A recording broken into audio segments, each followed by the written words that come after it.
Santiago, Kabanata 5, Talata 15. Ang panalangin may pananampalataya ay nakapagpapagaling ng may sakit. Ibabangon siya ng Panginoon at patatawarin kung nagkasala siya.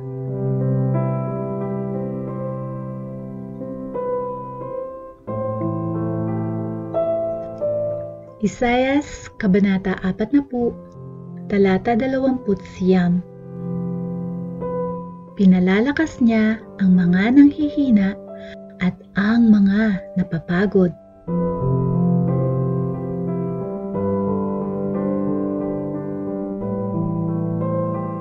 Pahayag, Kabanata 21, Talata 4. Papahirin niya ang mga luha sa kanilang mga mata. Wala nang kamatayan, kalungkutan, iyakan, o sakit, sapagkat lumipas na ang dating kalagayan.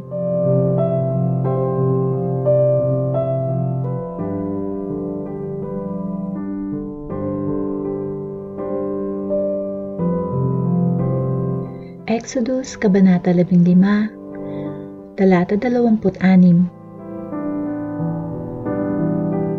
Kung susundin ninyo ako ng buong puso, ang Panginoon na inyong Diyos, at gagawa ng mabuti sa aking paningin, at susundin ang aking mga kautusan at tuntunin, hindi ko kayo padadalhan ng mga karamdaman gaya ng ipinadala ko sa mga Ehipsyo, dahil ako ang Panginoon ang nagpapagaling sa inyo.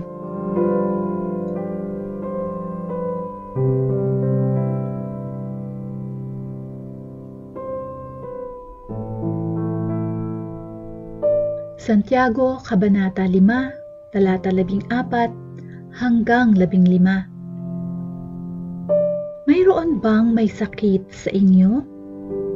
Dapat niyang ipatawag ang mga namumuno sa iglesia para ipanalangin siya at pahiran ng langis sa pangalan ng Panginoon. Ang panalangin may pananampalataya ay nakapagpapagaling ng may sakit. Ibabangon siya ng Panginoon at patatawarin kung nagkasala siya.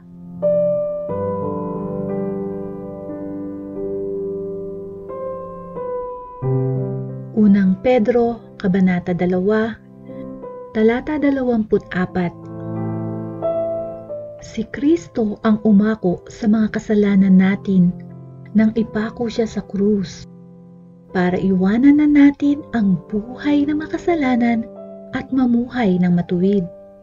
Dahil sa mga sugat niya, gumaling tayo.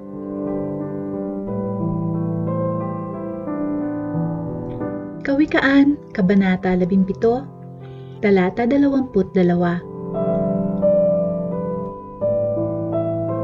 Ang pagiging masayahin ay parang gamot na nakabubuti sa katawan. Ngunit ang pagiging malungkutin ay nagpapahina ng katawan.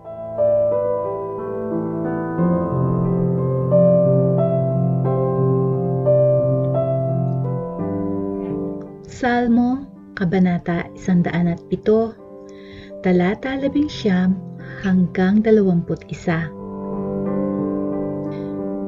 Sa kanilang kagipitan, tumawag sila sa Panginoon at iniligtas niya sila. Sa kanyang salita, sila'y nagsigaling at iniligtas niya sila sa kamatayan. Kaya dapat silang magpasalamat sa Panginoon dahil sa pag-ibig niya at kahanga-hangang gawa sa mga tao.